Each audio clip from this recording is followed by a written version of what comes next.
Welcome to the listening section of the TOEFL mock test, brought to you by Spinta. This section measures your ability to understand conversations and lectures in English. In this section, you will listen to several conversations and academic lectures. Each conversation and lecture is followed by a number of questions. You will hear each conversation or lecture only one time. You may take notes while you listen. You may use your notes to help you answer the questions. Some of the questions will replay part of the audio for you. Answer the questions based on what is stated or implied by the speakers. You must answer each question before moving on. You cannot return to previous questions in this section.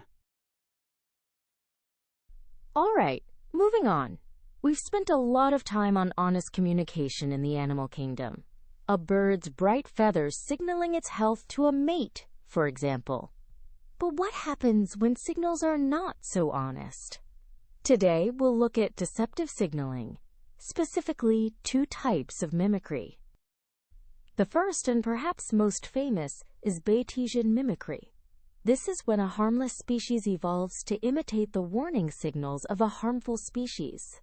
The classic case is the viceroy butterfly, which is perfectly tasty to birds, mimicking the appearance of the monarch butterfly. Monarchs are toxic to birds because of the milkweed plants they eat as caterpillars. So predators learn to avoid the monarch's distinct orange and black pattern, and by looking just like them, the viceroy gets the same protection without having to be toxic itself. The key here is that the mimic is essentially freeloading on the reputation of the dangerous species. The deception works because the predator has a pre-existing aversion to that signal. This is a defensive strategy. But mimicry isn't always defensive. Let's consider a completely different strategy: aggressive mimicry.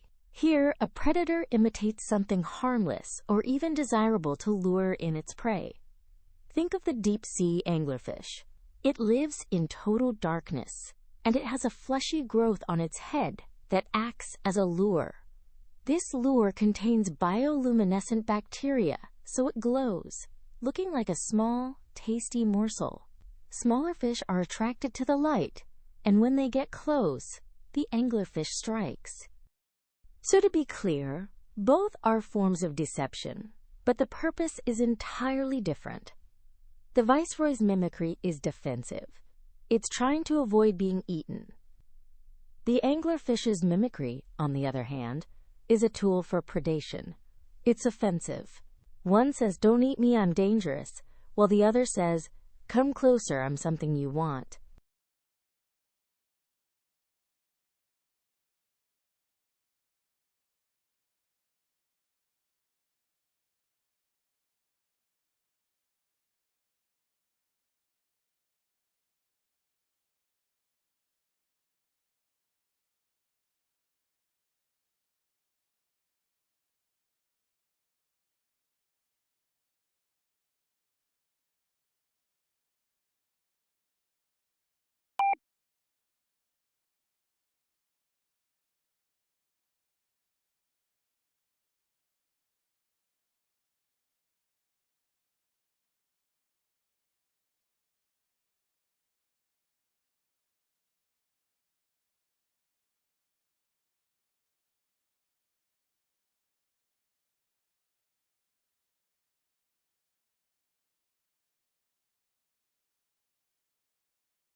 Listen again to part of the lecture, then answer the question.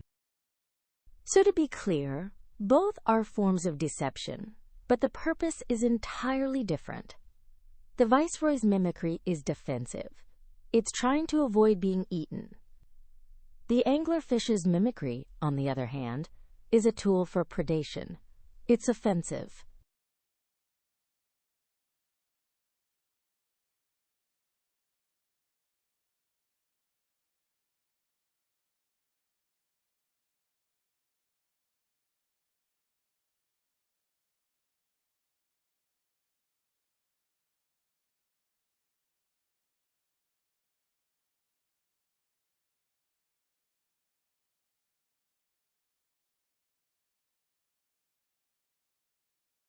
For more TOEFL mock tests, as well as IELTS and Cambridge practice, visit www.spinta.org. We provide updated tests every single day, AI feedback for your speaking and writing responses, and access to a wide range of high-quality mock tests to help you prepare with confidence.